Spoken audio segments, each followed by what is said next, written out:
నిన్న నా friend phone చేసి, నీ లైఫ్ బాగుంది, మంచిగా ఎంజాయ్ చేస్తున్నావు, కొన్ని రోజులు జాబ్ చేసావు, కొన్ని రోజులు బిజినెస్ చేసావు, ఇప్పుడు సంథింగ్ ఇలా ఎక్స్ప్లోర్ చేస్తూ ఉన్నావు అన్నాడు.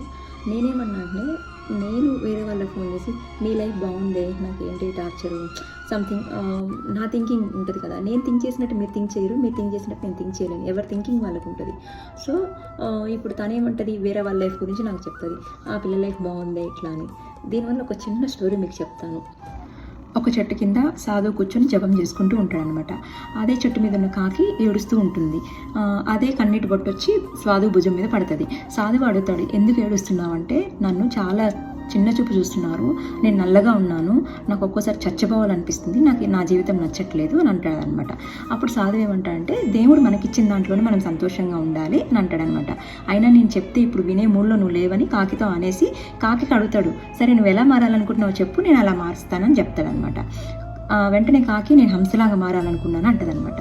సరే హంసలాగా మారుస్తాను, హంసలాగా మారే ముందు హంస జీవితం ఎలా ఉందో వెళ్ళి కనుక్కోరా అంటాడనమాట. కాకి ఎగురుకుంటూ వెళ్ళి హంస దగ్గరికి వెళ్తుంది. హంస దగ్గరికి వెళ్ళగానే, నువ్వు మంచిగా ఉన్నావా, నీ లైఫ్ బాగుందా అంటే, నేను అస్సలు బాగాలేను, నా లైఫ్లో రంగులే లేవు అంటది. హంస ఏమంటది, చిలుక చాలా సంతోషంగా ఉంటుంది అని అంటది.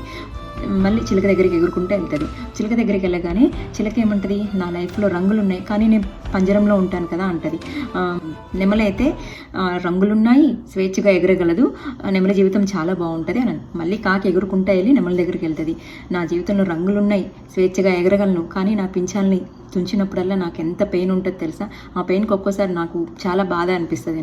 ఇలా తను చెప్తుండగానే, అమ్మమ్మ ఎవరి లైఫ్ నాకు వద్దు, నా లైఫ్ నాకు చాలని చెప్పి మళ్ళీ ఎగురుకుంటా సాధువు దగ్గరికి వెళ్ళి, నేను ఎవరిలాగా మారాలనుకోవట్లేదు, నా లైఫ్ నాకు కావాలని చెప్తుంది అనమాట.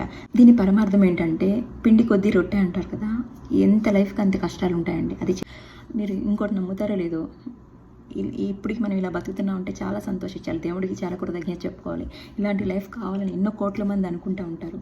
సో మనం ఉన్న దాంట్లోనే మన లైఫ్ని ఎంజాయ్ చేయాలి కదా.